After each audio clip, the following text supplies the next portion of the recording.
नमस्कार, स्वागत है आप सभी का। सीधा सवाल देख रहे हैं, आपके साथ मैं हूं पंकज रौतेला। 2 साल पहले आम चुनाव में यूपी में बीजेपी और उसके सहयोगी अपना दल को 80 में से 73 सीटें देकर लोकसभा में बहुमत दिलाया था उत्तर प्रदेश में।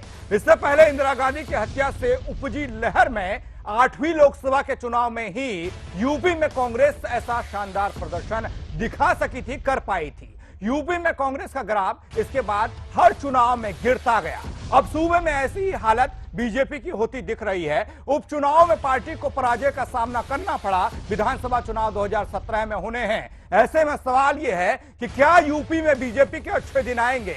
यह तो आगामी विधानसभा चुनाव बताएगा, लेकिन 2014 का साल यूपी में बीजेपी के लिए अच्छे दिनों की सौगात लेकर आया था। मोदी लहर में लोकसभा में बीजेपी का परचम ऐसा लहराया कि समाजवादी पार्टी महज 5 सीटों पर जीत सकी। बीएसपी का तो पत्ता ही साफ हो गया।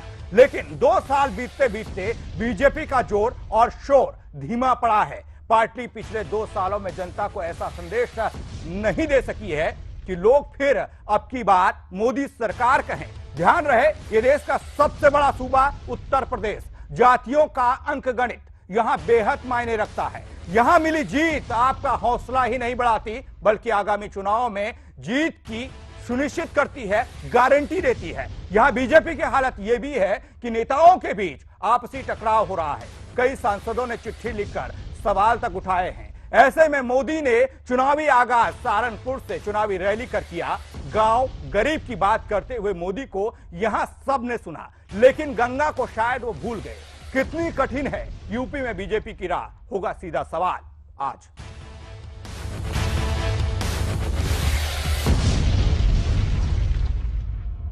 जी हां, यह सच है। लोकसभा चुनाव में मोदी की लहर चली थी। कांग्रेस ने बीजेपी को जगह दी थी और बीजेपी ने उस जगह का फायदा उठाया।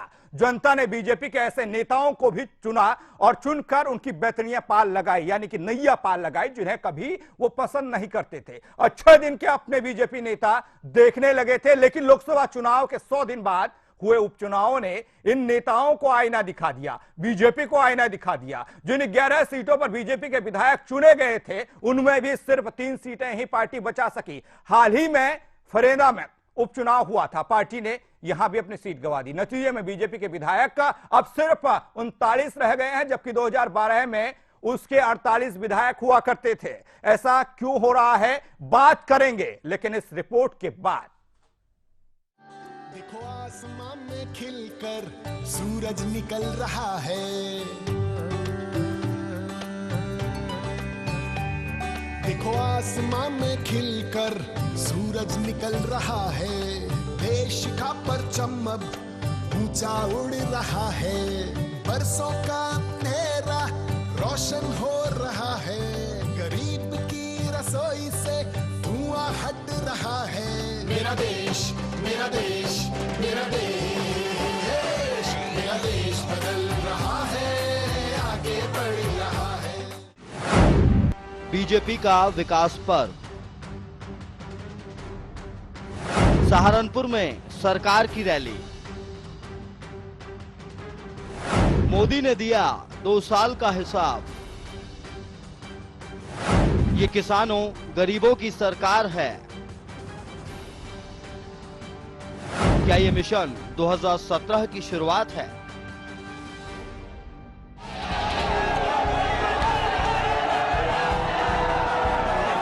हिंदुस्तान के प्रधानमंत्री नरेंद्र मोदी ने जब देश की सत्ता संभाली थी, तो देश की जनता को हर साल सरकार के कामकाज का हिसाब देने की बात कही थी। और पिछले 2 सालों से पीएम मोदी बखूबी इस काम को कर रहे हैं।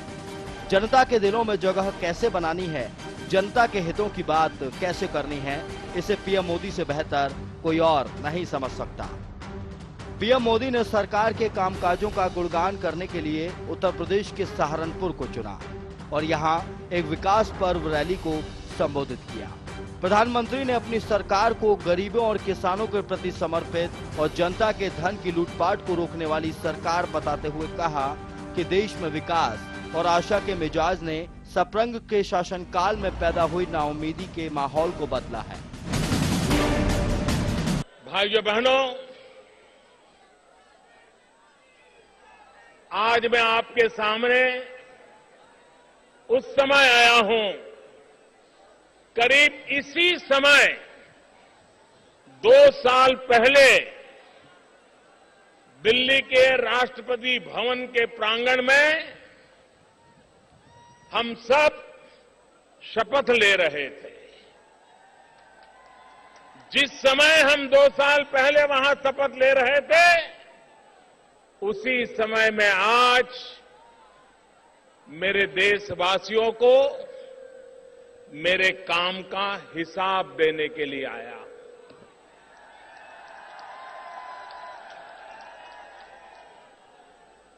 मैंने लाल किले से कहा था,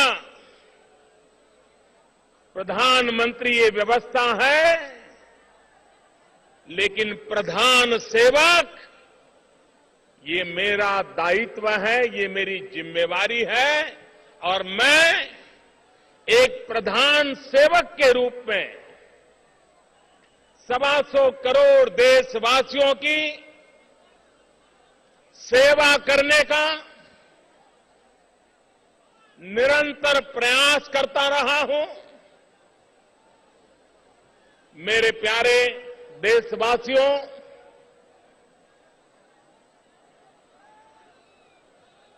सरकारें आती हैं, जाती हैं, चुनाव होते हैं, लेकिन सरकार बनती है जन सामान्य के सपनों को पूरा करने के लिए। गन्ना किसानों के लिए उठाए कदम। उत्तर प्रदेश में सबसे बड़ी समस्या गन्ना किसानों के सामने होती है। यहाँ गन्ना किसानों के सामने कई समस्याएं हैं। मिलों से भुगतान न होने पर किसान परेशान रहता है, जिसके लिए किसानों को समय समय पर आंदोलन भी करना पड़ता है। प्रधानमंत्री नरेंद्र मोदी ने इसका जिक्र भी अपने भाषण में किया। मोदी ने कहा कि उनकी सरकार ने गन्ना किसानों के बकाया भुगतान में मदद के लिए कई कदम उठाए हैं, जबकि दूसरी सरकारें उसके बारे में सोचती भी नहीं हैं। प्रधानमंत्री ने कहा कि लोकसभा चुनाव में जीत के बाद भाजपा नीत एनडीए का नेता चुने जाने पर उन्होंने अपने भाषण में वादा किया था कि उनकी सरकार गरीबों को समर्पित होगी। मोदी ने कहा कि तब से उन्होंने हर फैसला इसी दिशा में लिया है। उन कामों को हाथ में लिया है जो गरीबों को गरीबी के खिलाफ लड़ाई लड़ने की ताकत दे, गरीबी के खिलाफ विजयी होने की ताकत दे। कोई गरीब मां बाप ये नहीं चाहता है कि उसके संतानों को विरासत में गरीबी मिले। हर मां बाप चाहता है कि उसके संतान ऐसी जिंदगी जीने के लिए मजबूर न हो जो जिंदगी उन्हें बितानी पड़ी है। राजनाथ ने भी संभाला मोर्चा, गिनवाई सरकार की उपलब्धियां। पूरी दुनिया में हमारा नाम हो रहा है, देश तेजी से आगे बढ़ रहा है, भ्रष्टाचार के खिलाफ है हम। केंद्रीय गृह मंत्री राजनाथ सिंह ने अपने भाषण में कहा कि हम जनता से नजरें चुराकर राजनीति नहीं करना चाहते, बल्कि हम जनता के सामने रहकर काम करना चाहते हैं। दुनिया में हमारा नाम हो रहा है। अब तक सरकार पर कोई भी भ्रष्टाचार का दाग नहीं लगने दिया गया है और सबसे तेजी से हम आगे बढ़ रहे हैं। भारतीय जनता पार्टी, मेरे बहनों भाइयों, हम जनता से नजरें चुरा कर राजनीति नहीं करना चाहते, बल्कि जनता की आंखों में आंख डालकर हम राजनीति करना चाहते हैं। आप सभी जानते हैं, इसके पहले जो भी सरकारें रही हैं, बराबर जनता को अपने कामकाज का लेखा जोखा देने में बराबर कतराती रहती हैं। लेकिन मैं आपको यकीन दिलाना चाहता हूं कि हमारी सरकार बराबर अपने कामकाज का लेखा जोखा आप सबके सामने प्रस्तुत करती रहेगी। मैं आपको विश्वास दिलाता हूं। 2 साल का समय गुजर गया है। कौन इस सच्चाई को नकार सकता है कि आजाद भारत के इतिहास में पहली बार हमारे प्रधानमंत्री ने भारत का मस्तक सारी दुनिया में ऊंचा करने में कामयाबी हासिल की है। कौन इस सच्चाई को नकार सकता है कि 2 वर्षों के कार्यकाल गुजर जाने के बावजूद भारत का ही नहीं, दुनिया का भी कोई व्यक्ति उंगली उठाकर नहीं कह सकता कि हमारी नरेंद्र भाई मोदी के नेतृत्व की सरकार के दामन के ऊपर कोई भ्रष्टाचार का छींटा भी लगा हो, यह कोई नहीं कह सकता। 2 वर्षों के कार्यकाल की ही हमारी यह विशेषता रही है कि आज विश्व स्वीकार कर रहा है इस सच्चाई को कि विश्व में सर्वाधिक तेजी के साथ आगे बढ़ने वाली अर्थव्यवस्था यदि किसी देश की है तो वह भारत देश की है। यह सम्मान भारत को प्राप्त हुआ है। निर्णय लेने की क्षमता की सर्वत्र प्रशंसा केवल भारत में ही नहीं बल्कि दुनिया के दूसरे देशों में हो रही है। वहीं उत्तर प्रदेश बीजेपी के प्रदेश अध्यक्ष केशव प्रसाद मौर्य ने भी जब मोर्चा संभाला तो सीधे उत्तर प्रदेश सरकार पर वार करना शुरू कर दिया, जैसे वो सिर्फ इस इंतजार में रहे हों कि माइक हाथ में आए और वो सरकार पर वार करते जाएं। केशव भी आए फॉर्म में, किया सरकार का गुणगान, यूपी सरकार पर उठाए सवाल, महिला सुरक्षा पर फेल है यूपी सरकार, अपराधियों के हौसले बुलंद हैं यहाँ। यूपी बीजेपी के प्रदेश अध्यक्ष केशव प्रसाद मौर्य ने यूपी की शपथ सरकार पर निशाना साधते हुए कहा कि उत्तर प्रदेश में गुंडाराज चरम पर है, महिला सुरक्षा के नाम पर यूपी सरकार पूरी तरह फेल है, सिर्फ भाई भतीजावाद की सरकार उत्तर प्रदेश की दुर्गति कर रही है। इसलिए जनता से केशव प्रसाद मौर्य ने अपील की कि आने वाले चुनाव में वो सरकार को उखाड़ फेंकें। उत्तर प्रदेश में समाजवादी पार्टी की सरकार के द्वारा जो गुंडा राज कायम है, जो विकास के मार्ग का बैरियर है, उस बैरियर को हटाने का समय आ गया है। माननीय नरेंद्र मोदी जी की सरकार के द्वारा जो गरीबों के लिए, किसानों के लिए, नौजवानों के लिए, माताओं और बहनों के लिए अनेक प्रकार की योजनाएं भेजी जा रही हैं, लेकिन वह जहां तक पहुंचना चाहिए वहां तक ना पहुंचे, इसके लिए आदरणीय श्री मुलायम सिंह यादव जी के परिवार के आखिरी शासक मैं कह सकता हूं आज इस मंच से, आदरणीय श्री अखिलेश यादव जी को या गुंडाराज या कानून व्यवस्था का ध्वस्त होना या किसान विरोधी, नौजवान विरोधी, मजदूर विरोधी होना अब जनता को स्वीकार नहीं है। दरअसल यहाँ सरकार के कामकाज का लेखा जोखा तो दिया ही गया, साथ ही उत्तर प्रदेश में आने वाले विधानसभा चुनाव की तैयारी के रूप में भी इस रैली को देखा गया। असम विधानसभा चुनाव के नतीजों ने बीजेपी के लिए एक बात साफ साफ दीवार पर लिख दी है। सवाल केंद्र की सत्ता में बरकरार रहने का हो या फिर एक एक करके राज्यों की सत्ता पर काबिज होने का हो। बीजेपी की मदद महज आरएसएस का हिंदुत्व एजेंडा करेगा, न कि प्रधानमंत्री नरेंद्र मोदी का विकास का वो नारा जो बीते 2 सालों से पूरी तरह कुपोषण का शिकार बनकर रह गया है। आप ही देखिए, दिल्ली में विकास के नाम पर आम आदमी पार्टी से 2-2 हाथ करके बीजेपी को क्या मिला। दिल्ली में बीजेपी का विकास औंधे मुंह गिर गया और कह सकते हैं कि राज्य के 70 विधायकों में उसके पास पार्टी का झंडा उठाने वाला कोई नहीं बचा। जहां प्रधानमंत्री नरेंद्र मोदी भारत को दुनिया का सबसे ताकतवर देश बनाने और भ्रष्टाचार मुक्त राजधानी की बात करते रहे, वहीं दिल्ली की जंग केजरीवाल ने सस्ती बिजली, फ्री पानी, फ्री वाईफाई, स्कूल, कॉलेज और अस्पताल जैसे मूलभूत जरूरतों की बात पर जीत ली। केजरीवाल का फार्मूला दोनों प्रवासी दिल्ली वासियों और पूर्वी आबादी को ज्यादा सटीक लगा और मोदी की बात में महज अच्छे दिन का सुनहरा सपना बनकर रह गया। कुछ ऐसी ही हालत बीजेपी की बिहार विधानसभा चुनाव में हुई, जहां वोटरों ने मोदी के विकास और सॉफ्ट हिंदुत्व के मिश्रण को नकारते हुए आरजेडी और जेडीयू गठबंधन को सत्ता के लिए ज्यादा उपयुक्त माना। बिहार चुनाव में भले ही आरजेडी को सबसे ज्यादा सीटें मिली, जनता ने वोट नीतीश कुमार के नाम पर दिया।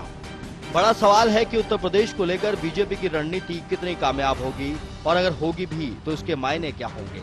इस बात को नकारा नहीं जा सकता कि इस बार यूपी में लड़ाई आसान नहीं होने वाली है। मोदी विरोधी खेमा उत्तर प्रदेश में एक बार फिर एकजुट हो सकता है।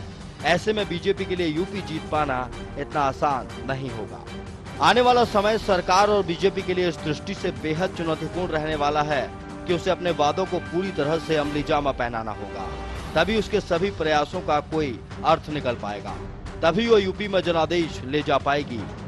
क्योंकि ये बात सरकार भी अच्छी तरह जानती होगी कि जनता प्रयासों में नहीं, परिणाम में विश्वास रखती है, और अभी वो सरकार के प्रयासों को देख रही है, तो आगे सकारात्मक परिणाम भी चाहेगी।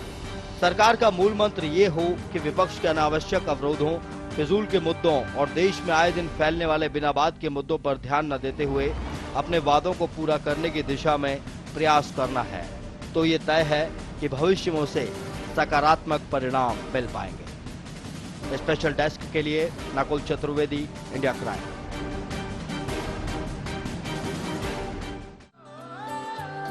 देखो आसमां में खिलकर सूरज निकल रहा है। देखो आसमां में खिलकर सूरज निकल रहा है। देश का परचम अब ऊंचा उड़ रहा है। बरसों का अंधेरा रोशन हो रहा है। गरीब की रसोई से धुआं हट रहा है। मेरा देश, मेरा देश, मेरा देश, मेरा देश बदल रहा है, आगे बढ़ रहा है। तो मोदी सरकार के केंद्र में 2 साल पूरे हो गए और 2 साल का लेखा जोखा लेकर मोदी साहब सहारनपुर पहुंचे और वहां पर किसान की बात हुई, गरीब की बात हुई और जिस डिजिटल इंडिया का सपना भारत को दिखाया गया था, make in India, made in India, इस बार सुनाई ये शब्द नहीं दिए। आखिर शब्द सुनाई क्यों नहीं दिए? क्या उत्तर प्रदेश की जनता को सिर्फ फोकस किया गया, किसानों की तरफ, गरीबों की तरफ उनका रुख करने के लिए बातें कही गई? क्या कुछ रहा मोदी सरकार के 2 साल के कार्यकाल में? चर्चा करेंगे। मेहमान मेरे साथ जुड़ चुके हैं, सबसे पहले उनसे आपका परिचय करा दूं। सुमेन तोमर जी बीजेपी से मेरे साथ जुड़ रहे हैं। राम मेहर सिंह किसान मोर्चा प्रदेश अध्यक्ष हैं, रालोद के नेता हैं, वो भी जुड़ रहे हैं। ब्रिजमोहन शर्मा कांग्रेस के नेता हैं, वो जुड़ रहे हैं। मुकुल जैन साहब सपा से हैं। शादाब चौहान एमआईएम से हैं। आप सभी मेहमानों का स्वागत है। चर्चा की शुरुआत जायज सी तौर पर बीजेपी से होगी। तोमर साहब, स्वागत भी है आपका और सवाल भी है आपसे, कैसा रहा 2 साल का कार्यकाल? जो बातें हमने सहारनपुर में सुनी हैं, वो बातें हमने इससे पहले लोकसभा चुनावों से पहले कई बार सुनी हैं। धन्यवाद स्टूडियो में आमंत्रित करने के लिए। 2 साल से जो हमारी सरकार काम कर रही है, सभी वर्ग, चाहे वो मजदूर वर्ग है, किसान वर्ग है, और हम देखें तो महिला, युवाओं, यानी एक ऐसी सोच के साथ ये सरकार काम कर रही है जिसमें सभी वर्गों का प्रतिनिधित्व है और सबकी योजनाएं जो लाभान्वित हो, ऐसी योजनाओं को लेकर माननीय मोदी जी की सरकार काम कर रही है। यदि हम बात करें, युवाओं की बात करते हैं, तो skill India, make in India, कहीं ना कहीं ये बेरोजगारी की समस्या है, उसे दूर करने के लिए हम स्किल्ड अपने यूथ को करें। क्या बेरोजगारी कम हुई है 2 सालों में? मैं ये बताना चाहता हूं कि जो पिछली सरकारों का दिया हुआ इस देश को भुगतना पड़ रहा है। यदि हम विकास की बात करें और सुधार की बात करते हैं तो समय लगता है। अभी हम स्किल्ड की तरफ काम कर रहे हैं, यानी जो हमारी यूथ है वो ट्रेनिंग ले, वो ट्रेनिंग दी भी जा रही है। कहीं ना कहीं हम काबिलियत पर ध्यान दे रहे हैं कि हमारा युवा काबिल हो जिससे रोजगार के अवसर उसे मिले। और आप देख रहे होंगे मेक इन इंडिया के माध्यम से ये माननीय मोदी जी की सरकार ने ये कहा है कि अब जितने भी हब हैं, यानी जो भी इंडस्ट्री है जो बाहर पहले बन के आती थी, वो मैन्युफैक्चरिंग हब अब हमारे देश में रहेंगे। और यहाँ उत्तर प्रदेश के सहारनपुर में जो बात आप कह रहे हैं, उस बात का जिक्र क्यों नहीं हुआ? हम लोग उस पर पहले से ही काम कर रहे हैं। नहीं, काम आप कर रहे हैं, अच्छी बात है। जिक्र करना जरूरी हो जाता था कि हाँ, आप स्किल इंडिया पर काम कर रहे हैं, युवाओं के लिए काम कर रहे हैं, वो तमाम बातें सुनाई नहीं दी। वो काम क्योंकि युवाओं को दिखाई दे रहा है जी। हम देख रहे हैं कि हर जिले में स्किल डेवलपमेंट और ट्रेनिंग के ये कार्यक्रम चल रहे हैं जिससे युवा उससे लाभान्वित हो रहा है। और यदि हम सहारनपुर की रैली की बात करें तो आप देख रहे होंगे कि लगभग, यदि मैं कहूं तो 80% वहां पर यूथ था, और इस देश की आबादी में भी हम लगभग 65% के करीब यूथ है। तो आप देखते हैं कि युवाओं का जो क्रेज है मोदी के प्रति, यानी इस सरकार के प्रति, वो दिन प्रतिदिन बढ़ता जा रहा है। क्या हम युवाओं को लेकर चल रहे हैं, युवाओं पर फोकस कर रहे हैं? क्या आप किसानों को भूल जाएंगे? क्या आप उस तबके को भूल जाएंगे और लोगों को भूल जाएंगे जो वादे आपने किए थे लोकसभा चुनाव से पहले, उनको आप पूरा नहीं करेंगे क्या? मैंने पहले ही ये कहा आपसे कि इस सरकार ने शपथ लेते ही सबसे पहले जो उनका स्टेटमेंट आया कि ये सरकार किसान, मजदूर, युवा और महिलाओं के लिए समर्पित है। यदि हम किसानों की बात करें तो फसल बीमा योजना किसानों के लिए एक बड़ी योजना है। और उत्तर प्रदेश की यदि बात आई तो 6,000 करोड़ इस केंद्र सरकार के द्वारा उत्तर प्रदेश सरकार को दिया गया। हम महिलाओं की बात करते हैं तो बेटी बचाओ बेटी पढ़ाओ और हम योजनाएं तोमर साहब, योजनाएं आप गिना रहे हैं, जो योजनाएं हमने मंचों से भी सुनी हैं और उन योजनाओं में जायज तौर पर काम हो भी रहा होगा, लेकिन धरातल पर स्थिति क्या है वो विपक्षी पार्टियां आपको बताएंगी। राम मेहर सिंह जी जुड़ रहे हैं, किसान मोर्चा के प्रदेश अध्यक्ष हैं, रालोद के नेता भी हैं। मेरे साथ स्वागत भी है आपका, किसान नेता भी आप हैं। जिक्र सहारनपुर में किसानों का किया नरेंद्र मोदी जी ने, मेरे को जब वो ये जिक्र कर रहे थे बुंदेलखंड का किसान याद आ रहा था, क्या कहेंगे आप बुंदेलखंड की बात कर रहे हैं, अच्छी बात है, लेकिन जहां रैली हो रही है मैं वहां की बात कर रहा हूं। पहले बुंदेलखंड का किसान आत्महत्या करने के लिए मजबूर होता था जी, वहां की स्थिति बारिश नहीं होती, सूखा पड़ गया, इस कारण से दुखी होकर आत्महत्या करता था जी। लेकिन जब से मोदी सरकार आई है जी, पश्चिमी उत्तर प्रदेश का जी, जो सबसे संपन्न किसान माना जाता था जी, यहाँ की किसान की लाइफ लाइन है गन्ना जी, 2 साल से पश्चिमी उत्तर प्रदेश में जी, जब से देश आजाद हुआ तब से मैं बात कर रहा हूं जी, आत्महत्याओं की झड़ी लगी है जी, और किसी सरकार का ध्यान नहीं गया। जी। जहां तक किसान की बात है, भूमि अध्यादेश जी, जो पिछली सरकार में लाया, माननीय जैन जी ने प्रस्ताव रखा था, उस पर सरकार ने काम किया और 120 साल पुराना कानून उसे नया रूप दिया गया। जी, मोदी सरकार उसको 3 बार वापिस लेने के लिए, उसे खारिज करने के लिए पार्लियामेंट में अध्यादेश ला चुकी है। जी, इससे बड़ा किसान विरोधी का प्रमाण कोई हो नहीं सकता। जी। किसान को उसकी जमीन का शहरी क्षेत्र में 2 तोमर गुना साहब सुनिएगा, इसका जवाब आप ही को देना होगा। जी मेहर और साहब। ग्रामीण क्षेत्र में विकास के लिए जमीन ली जाती है तो 4 गुना देने की बात हुई है जी। उस हक को मोदी सरकार छीनना चाहती है। 3 बार अध्यादेश ला चुकी है, यहां तक भी गए हैं कि उनका बहुमत नहीं था राज्यसभा में, तो दोनों सदनों की संयुक्त मीटिंग बुलाई जाए, इस पर भी विचार किया गया जी। लेकिन मोदी सरकार मजबूर है जी, इस अध्यादेश को, इस बिल को वापस करने में, वरना कभी का ये छीन लेते और किसान को जो हक मिला था उसकी जमीन के ठीक से दाम मिले उसे लेने की बात करी। मेहर साहब, ये तो किसानों की बात होगी। ओवरऑल अगर बात की जाए लोकसभा चुनाव से पहले 2014 का वो दौर जब मोदी जी भावी प्रधानमंत्री थे और पूरा देश उनको सुन रहा था, तसल्ली से सुनता था, काम छोड़कर सुनता था, वादे मंचों से होते थे, दावे होते थे। कितने वादे, कितने दावे आपको लगता है पूरे हुए हैं या हो रहे हैं?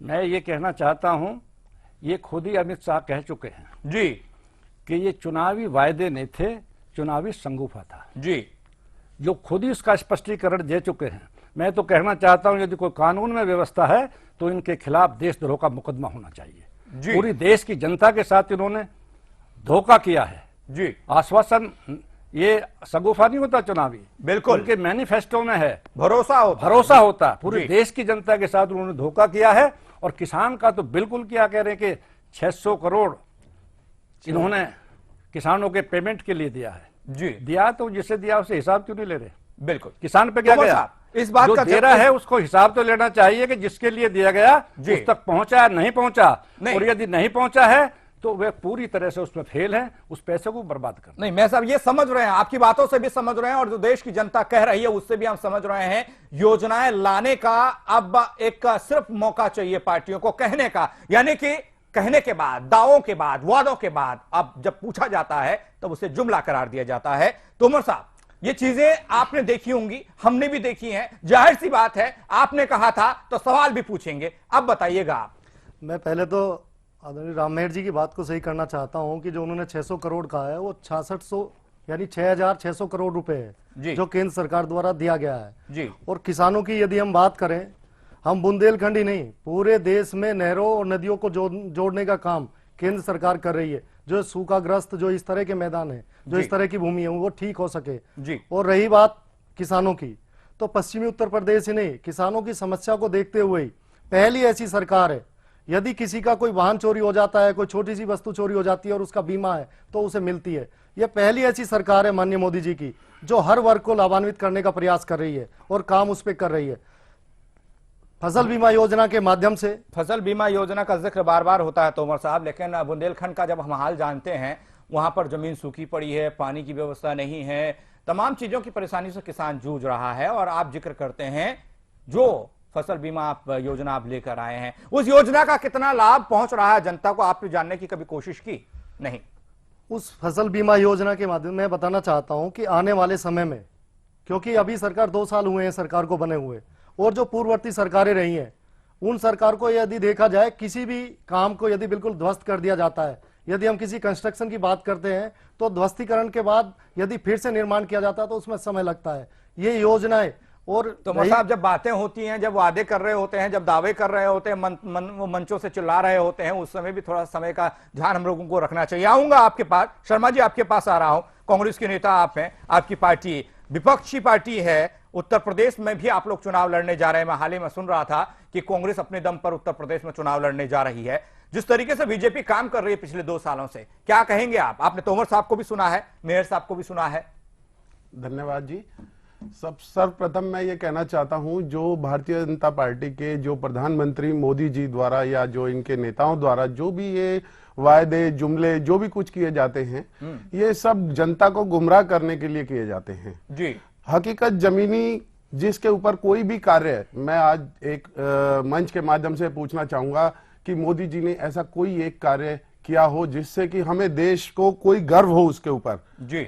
जहां तक किसान हत्या की बात है या किसान ऋण माफी की बात है जी, मैं अपने भाई सोमेंद्र जी से ये बताना चाहूंगा कि जब कांग्रेस की सरकार थी, सेंट्रल में सरकार थी, तो उस समय किसान जब त्रस्त था और परेशानी आई थी, उस दौरान सेंट्रल गवर्नमेंट ने बैंकों द्वारा जितना भी किसान ऋण था टोटल माफ कराया गया था। उसका हमारे पास पुख्ता सबूत है, हमने हर बैंक में उसकी आज भी रिकॉर्ड दस्तावेज मौजूद हैं। अगर 6600 करोड़ अगर आया है तो वो गया कहां? मैं इनसे पूछना चाहूंगा। वही सवाल मैंने तोमर साहब से कहा था ना, वही किया था कि आप लोगों ने जमीनी हकीकत जानने की कोशिश की क्या? आपने पैसा तो दे दिया, योजनाएं लागू कर दी, आपकी योजनाओं की सूची भी मेरे पास है, जो योजनाएं आप लोगों ने लागू की हैं। क्या वाकई में धरातल पर काम हो रहा है या नहीं हो रहा? मैं ये कहना चाहूंगा, वो पैसा, क्योंकि इन लोगों को अभी नए नए सत्ता में आए हैं, वो पैसा गया कहां है? वो पैसा इन्हीं के पास है। वो खाली योजनाएं बनाई हैं, योजनाएं बनाकर उनको लोगों के अंदर फैला दिया कि ये योजना आ रही है, ये चीज आ रही है। अभी बताया सूखाग्रस्त वाली मामले में, मुझे कोई हिंदुस्तान में एक नदी बता दो या एक नहर बता दो जो इन्होंने बनाई हो। जहां तक पिछले 66 सालों की बात करते हैं, कांग्रेस ने ये किया वो किया। कांग्रेस के टाइम में आज जो हम यहां बैठे हैं वो सब विकास की तो देन है जी। और जितनी नदियां राजस्थान में नदियां पहुंचाई सूखा बाढ़ के लिए, वहां इंदिरा नहर का योजना किया, हरियाणा में। ठीक है, आप भी अपनी पार्टी का प्रचार कर रहे हैं, हालांकि आप अभी सत्ता में नहीं है, लेकिन प्रचार करने से आप भी बाज नहीं आएंगे। जैन साहब, समाजवादी पार्टी से आप आते हैं और उत्तर प्रदेश का जब जिक्र आता है तो समाजवादी पार्टी की सरकार उत्तर प्रदेश में है और बीजेपी उत्तर प्रदेश में अब चुनावी शुरुआत कर चुकी है, सहारनपुर की रैली से शुरुआत कर चुकी है। क्या आप कहेंगे वही वादे वही दावे फिर से यहां पर रिपीट हो रहे हैं? देखिए, जहां तक भाजपा की चुनावी प्रचार की शुरुआत है जी, ये चुनावी प्रचार की शुरुआत तो 2014 में जिस दिन इन्होंने शपथ ग्रहण किया था उससे अगले दिन से शुरू कर दिया था जी। ये लोग आए भ्रष्टाचार से मुक्ति, महंगाई से मुक्ति जी, समझे साहब, सुशासन का वादा करके आए। बिल्कुल। भ्रष्टाचार बताइए क्या काम किया आज तक जी। महंगाई, उसकी स्थिति यह है कि जो भ्रष्टाचार पहले 100 आदमी मिलकर करते थे वो 2-4 आदमी मिलकर कर रहे हैं। 40 रुपए किलो इंपोर्ट होने वाली दाल कंज्यूमर को 220 रुपए किलो में मिल रही है जी। 12 रुपए का पेट्रोल 72 रुपए में मिल रहा है। कहां पैसा जा रहा है, क्या हो रहा है, किसका कुछ नहीं पता। एक अब भ्रष्टाचार ने कॉर्पोरेट रूप ले लिया है। पहले भ्रष्टाचार एक खुली दुकान थी, अब भ्रष्टाचार एक कॉर्पोरेट रूप में आ गया है सामने। देखिए, ये जनता जो है इस देश की बैलेंस शीट का हिसाब नहीं बना सकती जी।